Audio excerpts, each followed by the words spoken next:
खिलाफत सिद्दीकी का हद ज़र्री अलुहिलमुदुलिया रबलु आलमिल वालसलुतु वालसलामु अला सैद अलुअनबा वलु मुरसलेनु वाला अला अलतबिल अलताहरिल वासुहिला बालु आकुरमिल आजू मेनु वाला मुन आहबिलाउम वतबाउम बैहुसानी इलिया यौमलधानु आइमिया बाउतु फिलौसु बैलिया मीन अलशैतन रहीम वस्मलिया अर्रहमीन अर्रहीम यया अला अलियजिल आमिन व मुन यरुतद मिनुकुम अंदनिया फिल सौफिल याउती अलिया वक़ौमा युहबलाउम वयहबुन आज़लियत अला अलुमु उमीनिल इज़्ज़त अला अलु कफिल युजाहदु बिल फी सबील अलिया वला यखाफन लौम तलाइमा ज़िलिक फिजुलु अलिया युती मुन यशाउ वालियाउ विलन सौनलीमून। तर्जुमा, ए ईमान वालो, तुम में से जो कोई ईमान से फिर जाएगा तो अल्लाह ताला ऐसे अफराद को पैदा करेगा जिन्हें अल्लाह ताला दोस्त रखता होगा और वो इसको दोस्त रखते होंगे। वो मुसलमानों के हक़ में नरम दिल होंगे और इनकार करने वालों के मुकाबला में सख्त होंगे।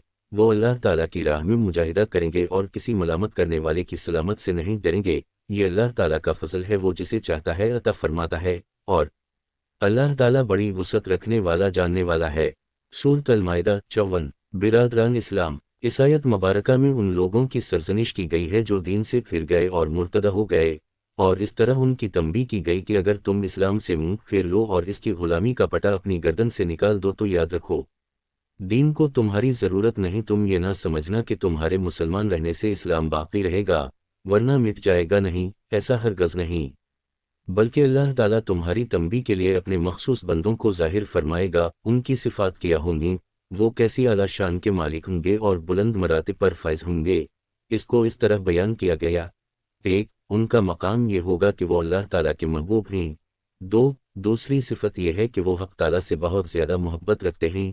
3. मुमिनीन पर मेहरबान होंगे। 4. दुश्मनान खुदा पर गालिब रहेंगे। 5. राह खुदा में नफ्स, शैतान और दुश्मनान इस्लाम से मुकाबला करते हैं। और 6. हक़ पर इस तरह कायम रहेंगे कि किसी मलामत करने वाले की मलामत से खौफ नहीं करते। मज़कूरा आयत करीमा के तहत अगरचा कि तमाम कामिल ईमान हस्तियाँ शामिल हैं, मगर इस आयत का सबब नज़ूल ख़ास है। चुनांचे जिस बरगज़ीदा शख्सियत के औसाफ और कमालात इस आयत पाक में बयान किए गए हैं वो हज़रत अमीर अल-मुमिनीन सैयदना अबू बकर सिद्दीक़ रज़ी अल्लाह अन्हा की ज़ात बाबरकत है। अज़ाला अल-ख़िफ़ा शाह वली अल्लाह रहमा अल्लाह जीम 186। क्योंकि इस आयत करीमा में दीन से फिरने वालों की सरकोबी करने वाली जिस जमात की बशारत दी गई उसके अमीर व सालार हज़रत सैयदना अबू बकर सिद्दीक़ रज़ी अल्लाह अन्हा हैं।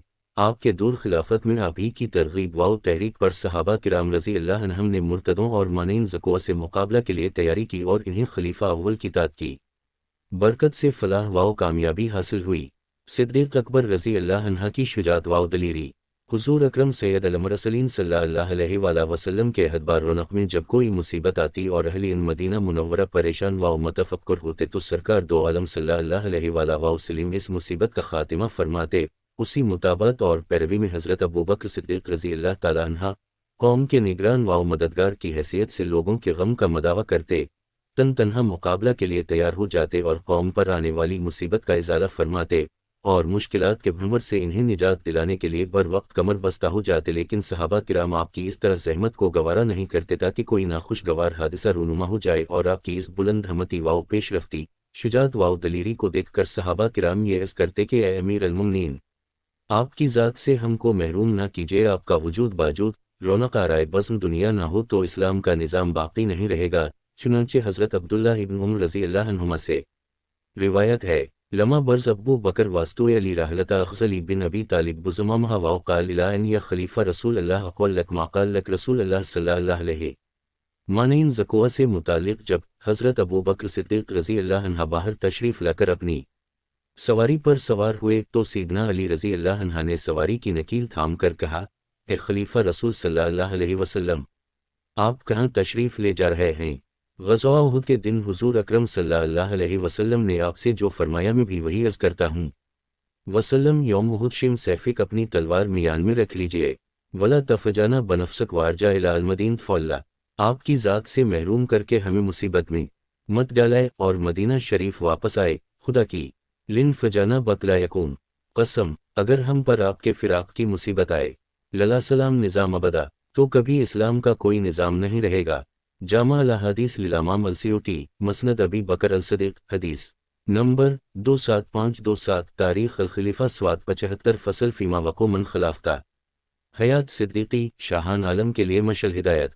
سابقہ زمانہ میں شاہان وقت کے پاس بے حساب خزانے ہوا کرتے، کسی ضرورت کے سبب اور مملوکتی لڑائیوں کی وجہ خزانے خالی ہو جاتے تو عوام و رعایا کے مال و دولت سے ان خزانوں کو پر کیا جاتا اور ان کی زمینوں پر قبضہ کر کے شاہی نقصان کی پابجائی کی جاتی۔ غربت کے مارے انسانوں کو نہ جان و مال کا تحفظ ملتا اور نہ انہیں عزت و آبرو کی ضمانت دی جاتی۔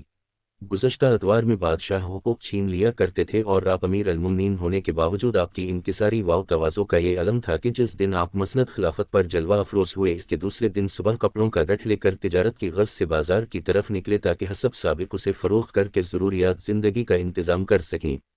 تو اسلام اور مسلمانوں کے امور میں مشغولیت کی وجہ سے آپ کے گزارے کا خرچ اور روز مبینہ آپ کے ماتحت حضرات کی جانب سے جو مقرر ہوا اس کو آپ نے بلا کسی تأمل قبول فرما لیا، جیسا کہ تاریخ الخلیفہ میں حضرت عطا بن صعب رضی اللہ عنہ سے روایت ہے۔ قال لما بوئی ابو بکر، جس دن حضرت ابو بکر صدیق رضی اللہ عنہ کے سائیدہ دست مبارک پر بیعت کی گئی تو صبح آپ اپنے الا بازو پر کپڑوں کا گٹھا اٹھائے بازار کی طرف تشریف لے گئے۔ حضرت عمر رضی اللہ تعالی عنہ نے کہا، کیا قال نون تشریف لے جا رہے ہیں؟ آپ نے فرمایا بازار امر کی طرف۔ حضرت عمر نے کہا آپ امیر المومنین ہیں، بازار میں کیا کریں گے؟ آپ نے فرمایا اگر ایسا ہے تو انطلق میں اپنے اہل و عیال کو کہاں سے کھلاؤں گا؟ حضرت عمر نے کہا تشریف لے چلیں، حضرت ابو عبیدہ آپ کے لیے وظیفہ مقرر کریں گے۔ پھر دونوں حضرات ابو عبیدہ رضی اللہ عنہ کے پاس تشریف لے گئے تو انہوں نے کہا میں آپ کے لیے ایک مہاجر صحابی کے ایک دن کی غذا کی مقدار وظیفہ مقرر کرتا ہوں، نہ اس سے زیادہ اور نہ کم، اور موسم سرما گرما کا لباس بھی۔ جب وہ لباس زیادہ مستعمل ہو تو آپ اس کو واپس کر دیں اور اس کی جگہ دوسرا حاصل فرمائیں۔ ففرض لک الیوم نصف، تو ان دونوں حضرات نے آپ کے لیے روزانہ اسبا و علی ابرات وہو صاحب السوق فقال عمر طریق قال الى السوق تسن ماذا وقت ولیت المسلمین قال فمن لنا تامی علی فقال یفرض لک ابو عبیدہ فنطلق الى ابی عبیدہ قال فرض لک قوت رجل من المہاجرین لیس بافضلہم ولا واو کسہم وکسوت اشتاوالسی فضا خلقت شعار ددتا واخذات گیا شاد آدھی بکری کا اہتمام کر دیا۔ تاریخ الخلیفہ سواد 78 فصل فیما وقو من حضرات۔